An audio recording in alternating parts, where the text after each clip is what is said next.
I was basically talking about the prophets can leave and be blameless. On the other hand, if an apostle prophesies and the congregations fight it, then God will require that the apostle does everything in his power to ensure the prophecy sticks. Meaning that the apostle will most likely have to become an example through a dying process towards the church. If you know anything about Paul, I wrote something called Apostle Milkshake. I'll put it down there. But if you notice anything with Paul, when the congregations really screwed up and got it wrong, Paul suffered. The apostles suffered. Apostles suffer when the church is in deliberate disobedience. And then they intercede. And I'll put the teaching down there if you're interested. And another thing, the reason I'm explaining all this, you might be a woman and you might be listening to this. And you might say, well, let's get on to it. I want to know. I have to give you a foundation. I can't just tell you this and then... Before I wrote this book, God humbled me.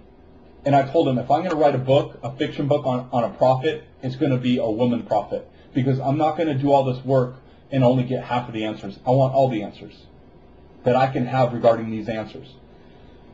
God said, if that's your will, do it. But it's going to take an extra 8 months of study and walking in the Spirit.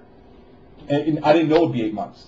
He said, you're not ready to do that book. And I said, fine. When I'm ready, I'll write it. Little did I know, 8 months later, God showed me very clearly the differences between a prophet and an apostle. And when God showed me the differences between a prophet and an apostle, I understood why women could be prophets.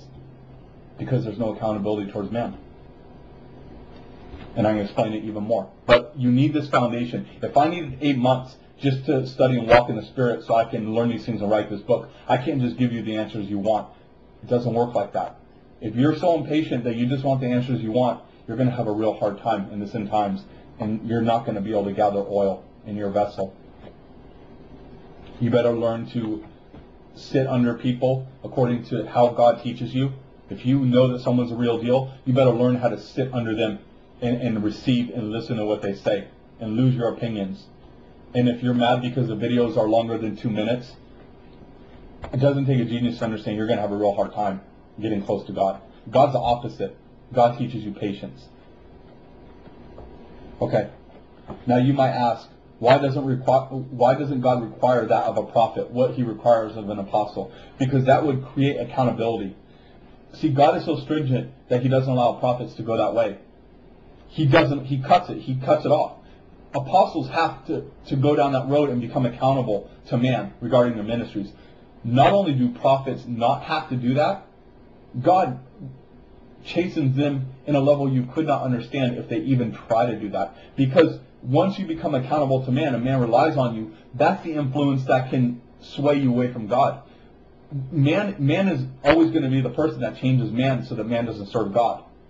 That's why God takes a prophet, puts him in the wilderness, and doesn't allow man to affect anything. And then when the prophet comes out of the wilderness, man's got no power with that prophet. And that's the way God ordains it. Not even other prophets have power with the prophet. And you might say, well, so they're rogue. They're like rogue. You can't look at it like that. If you look at it like that, you're never going to understand. They are with God. They're accountable to God. And you might say, well, God would never make them not accountable to people. Yes, he does. Because people will influence the prophet. And God does not allow that. That's the way the ministry works. And I hope you get it. And if you don't, you don't. Accountability created in a prophet towards man is the wrong way, and you open up so many doors and a whole new ball of wax, and that's why God doesn't do it. He severs it. Okay? For an apostle to become accountable for the church, in terms of like a pastor or teacher over the church, separate from their ministering God's word, is about 95% of the trials and the endurance and the testing that they will endure during their lifetime. You have no idea how much more difficult it is to become accountable as an apostle as opposed to a prophet. It is completely different, and if God opens the doors in the future for me to explain it more clearly, I will, but not now. Not to mention the fact that this accountable spirit has to be worked into the apostle over years and years and years, creating an obedient submission. Apostles learn how to die for the church.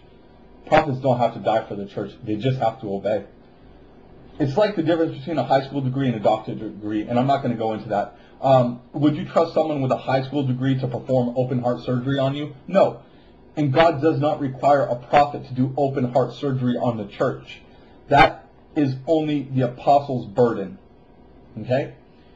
A prophet's job is to faithfully abide in God, to work out revelations within the mystery of Christ, and to abide within the Spirit that Christ might be formed in the prophet. They are not to be accountable. They are not to have congregations relying upon them.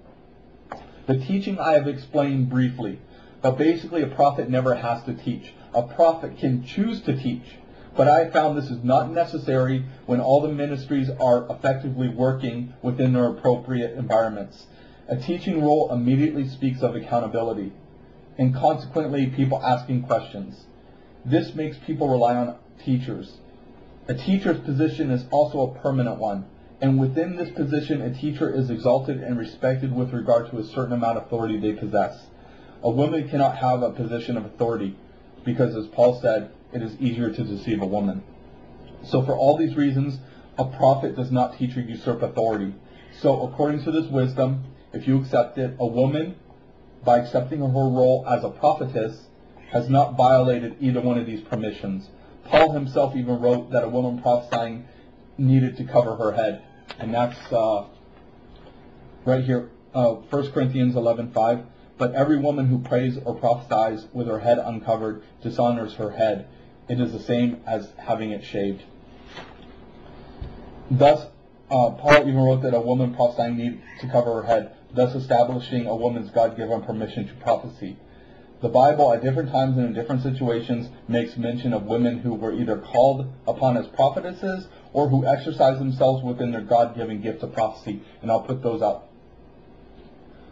Let's see. This is biblical proof that cannot be denied. So, there must be some kind of wisdom that helps us to understand how a woman can receive her calling as a prophetess by faith and at the same time never deviate from the Bible's teachings.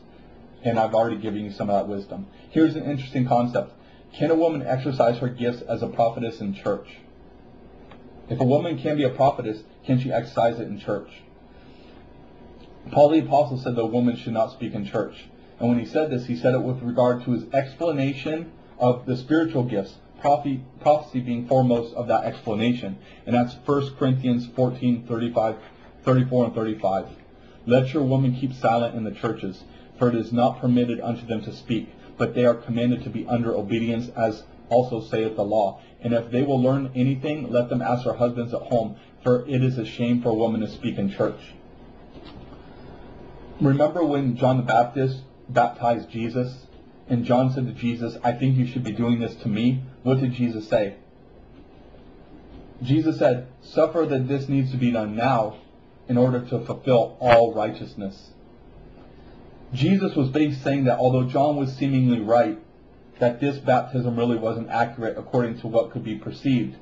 In essence, man baptizing God was ridiculous, yet because both were currently on earth, and because John already had been fully established and accepted by the people, this baptism became the first witness to the people that began Jesus Christ's ministry on earth. The baptism, as well as God the Father's voice from heaven, these were done for the people, for their sake. The witness of the baptism was done to fulfill all righteousness, because it was not righteous that God the Father would begin Jesus Christ's ministry on earth by creating confusion among the people. See, when John laid his hand on Jesus and he was baptized, he approved of Jesus, and he also told the people, that's the Lamb of God. Now all the people that listened to John and did John's thing basically transitioned and said, we're going to follow Jesus. Okay? So basically by them doing that, it was done wisely. That's why John had to baptize Jesus, so that the people wouldn't be confused. That's why women cannot prophesy in church, for unbelievers' sake. It wouldn't be doing things righteously. And this is precisely why women are not to speak in the churches, for unbelievers' sake. The Bible even bears witness to this when it talks about the signs and the servings of those signs to believers and unbelievers within the church environment. And the verse is 1 Corinthians 14:22 through 25. I'm not going to read it. Paul cautions us that we should understand the way unbelievers view our ceremonies and rituals, and we should be wise accordingly, and in doing so, fulfilling all righteousness. And that's the verse where Matthew 3:14 through 15, fulfilling all righteousness. Paul Paul cautions us that we should understand the way unbelievers view our ceremonies and rituals, and we should be wise, fulfilling all righteousness. Truth is not the sole method for helping people. It's not. It also becomes a mercy within that truth that will help people. Take medicine, for example. Truth is like medicine, but what happens when you administer medicine the wrong way? People can die. People can die if you take medicine and you don't administer it the right way. Even though that medicine was put there to help people, if you do it the wrong way, people can get injured. If you take the truth and minister it the wrong way, bad things can happen. You need to use the truth sparingly. In mercy, always with the right kind of witness. Okay? Even if there is a woman prophetess, and even if she is ordained of God, and even if collectively the truth is indeed on our side, she will not in any way, shape, or form be fulfilling all righteousness if she decides to say within herself, I'm a woman prophetess, and I'm called of God to possess the truth, and even if unbelievers don't understand, then they will just have to get with the program. I'll tell you what will happen. If a woman has that spirit, she will completely destroy her own ministry, destroy it. And also, she will set herself up for condemnation and shame, and she will put a pressure on unbelievers that is not God's will. That is why women are not to prophesy in the church. I'm going to stop this and go on to part 3.